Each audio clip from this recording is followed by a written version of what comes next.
Bonjour, c'est François Carrel, je suis directeur de la rédaction de The Media Leader et je vais vous raconter l'actu des médias de la semaine en 10 minutes chrono.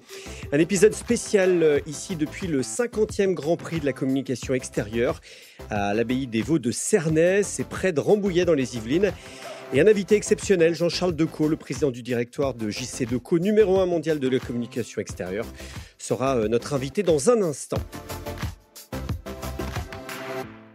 Avant de démarrer, je voudrais vous parler des trophées études et innovations qui deviennent les Advantage Research Awards. Ce rendez-vous désormais incontournable organisé par The Media Leader met en lumière depuis plusieurs années les initiatives les plus innovantes du marché dans le domaine des insights au service des marques. L'ensemble des sociétés d'études, de recherche, ainsi que leurs clients, annonceurs, médias, régies ou agences médias peuvent candidater jusqu'au 25 avril dans l'une des 9 catégories existantes. La remise des trophées aura lieu le mardi 10 juin. Alors si vous êtes un institut d'études d'insight, data, d'IA, de médias sociaux, déposez dès maintenant votre dossier et rendez-vous pour plus d'infos et téléchargez le cahier des charges dans la description de ce podcast. À qui sera vendu TikTok aux États-Unis? Amazon serait le dernier prétendant au rachat du réseau social chinois. Le géant américain de l'e-commerce a envoyé une lettre au gouvernement américain affirmant qu'il était intéressé par un rachat de l'application. Cette candidature de dernière minute ne serait pas prise très au sérieux, écrit Les Échos. Une annonce qui intervient alors que TikTok vient de lancer TikTok Shop en France, qui permet à ses utilisateurs d'acheter des produits sans sortir de l'application. On peut donc imaginer les projets du géant de l'e-commerce autour de ça. L'application de vidéos courtes doit trouver un acquéreur américain avant le 5 avril, une date limite qui était d'abord fixée à fin janvier et qui a été décalée par Donald Trump lors de son arrivée au pouvoir. Un consortium d'acteurs américains comportant notamment le géant de la tech Oracle et le fonds d'investissement Blackstone a également manifesté leur intérêt pour le rachat de l'application. L'autorité de la concurrence condamne Apple à 150 millions d'euros d'amende pour abus de position dominante. Le régulateur juge que la mise en œuvre de l'App Tracking Transparency (ATT), ces nouvelles règles d'Apple sur le pistage publicitaire apparues en 2021, est anticoncurrentielle. C'est suite à une plainte d'un collectif d'associations comme Alliance Digitale, UDECAM ou le SRI, à lire notamment sur le site Écran Mobile. Ipsos, le leader des sondages, sur le point de racheter BVA, l'entreprise française d'études d'opinion, entre en négociation exclusive avec son concurrent hexagonal. Ipsos avait déjà tenté de racheter Kantar Media en début d'année, rappelle Le Figaro. Le groupe TF1, grand gagnant de l'arrêt de C8 et de Énergie 12, en tout cas pour le mois de mars. Stratégie analyse les dernières audiences mensuelles de Médiamétrie. Le groupe audiovisuel réalise son meilleur mois depuis octobre 2023. Sa chaîne mère gagne 1,1 sur un mois sur les 4 ans et plus, tandis que TMC progresse de 0,6 points. Et comme je vous le disais tout à l'heure, je suis ici depuis le 50e Grand Prix de la communication extérieure. Un événement marquant pour le marché de l'affichage. À cette occasion, les sociétés membres du secteur, comme JC Decaux, Media Transport, Cities Media ou Phoenix, ainsi que d'autres, ont réuni créatifs et journalistes à l'abbaye des Vaux de Cernay, près de Rambouillet dans les Yvelines. Plusieurs invités d'honneur sont venus pour parler du plus vieux média du monde. Jacques Séguéla a déclaré son amour à Maurice Lévy à l'occasion d'une table ronde. Les deux fondateurs d'Havas et Publicis ont dialogué pendant à peu près 1h30.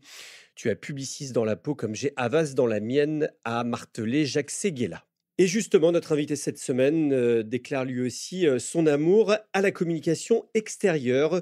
Jean-Charles Decaux, président du directoire de JC Decaux, numéro 1 mondial de la communication extérieure, est l'invité de la semaine. Voici son interview. L'affiche est aussi avant tout une histoire française.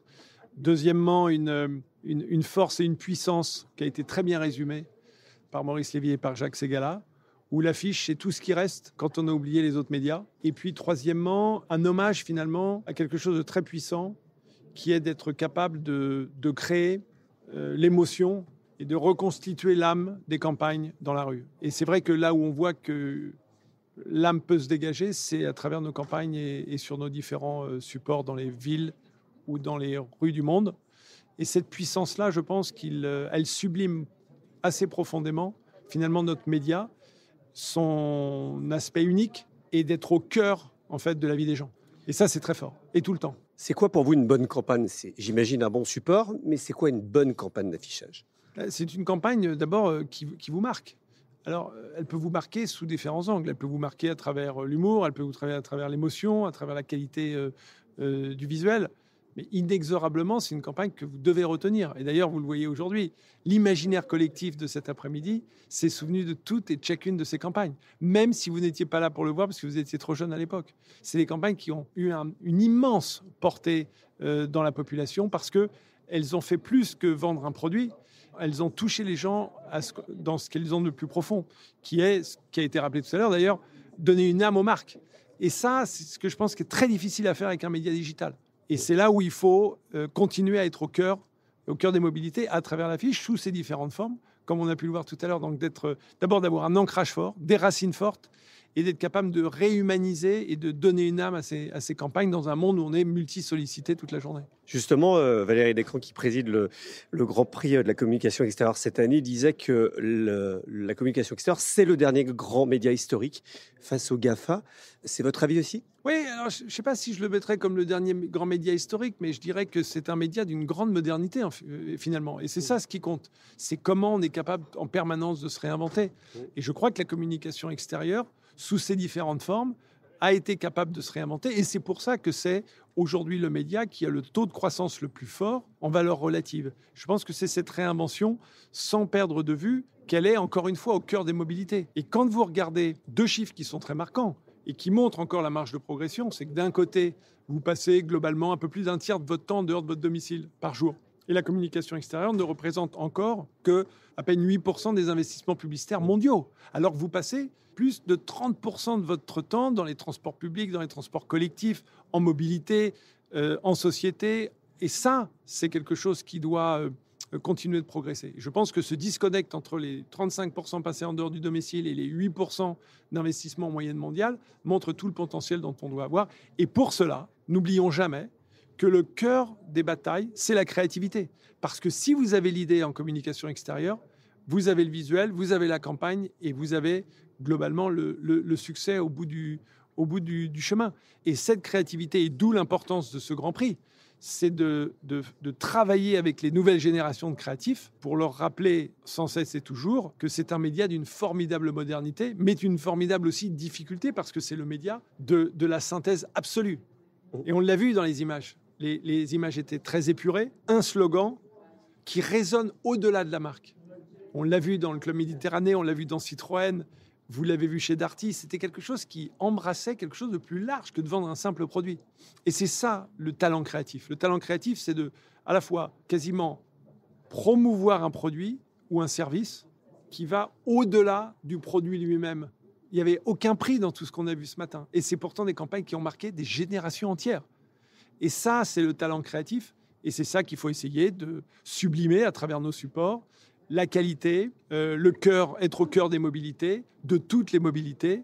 Et on est dans un moment aussi fantastique parce que les mobilités douces, les mobilités collectives, les mobilités partagées sont aujourd'hui le cœur même des expériences des nouvelles générations. Ils veulent ça. Ils ne veulent plus ou moins utiliser des transports individuels, plus des transports partagés, des transports collectifs.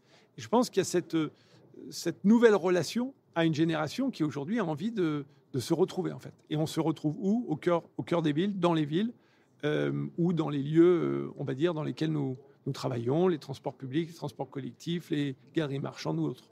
On dit souvent que l'affichage, c'est le média préféré des créatifs, mais on voit que dans le grand public, c'est un média qui, assez injustement, n'est pas forcément toujours bien aimé, bien connu. Il a été très attaqué, vous avez été très attaqué sur l'empreinte carbone, vous avez répondu. Pour quelle raison ? Je pense que d'abord, je pense qu'il est très apprécié du public. On le voit bien d'ailleurs dans tous les sondages que nous faisons. Par contre, il y a certains groupes parfois politiques qui peuvent s'emparer d'un sujet et en faire une polémique. Je crois que quand on est aujourd'hui et quand on regarde la réalité des faits, dans toutes les villes dites par exemple vertes ou écologistes, on a globalement réussi à travailler, à développer nos produits parce qu'ils apportent des services fondamentaux aux gens. Que ce soit les abris voyageurs, les abris tramway, les sanitaires entretien automatique, les vélos en libre service, les mobilités douces, les supports d'information aux citoyens sur l'ensemble des territoires urbains. Et donc, c'est bien des produits fondamentaux. D'ailleurs, vous ne pouvez pas être sur le domaine public si vous n'êtes pas légitime, si vous n'apportez pas un service. Vous ne pouvez pas l'être. Vous n'aurez pas l'autorisation. Et donc, on voit bien qu'on est au cœur des besoins des gens. Et on est un média qui avons une empreinte carbone, comme vous le savez et vous l'avez vu, la plus faible et de très loin par rapport aux autres médias. Donc je pense que c'est un média d'une très grande modernité, un média d'une très grande sobriété, et c'est un média d'une très grande efficacité. Et c'est pour ça aujourd'hui qu'il progresse plus vite que les autres. Voilà, on se donne rendez-vous ce mercredi 9 avril pour The Future Video Paris au Pathé Palace, le plus grand événement dédié à la publicité, à la création vidéo.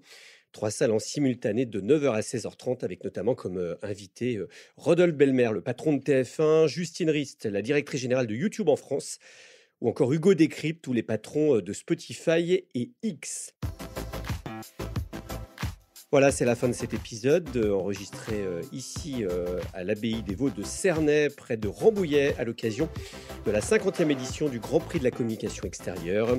N'oubliez pas de vous abonner sur votre plateforme d'écoute préférée pour recevoir ce podcast chaque vendredi à partir de 7h du matin. D'ici là, portez-vous bien.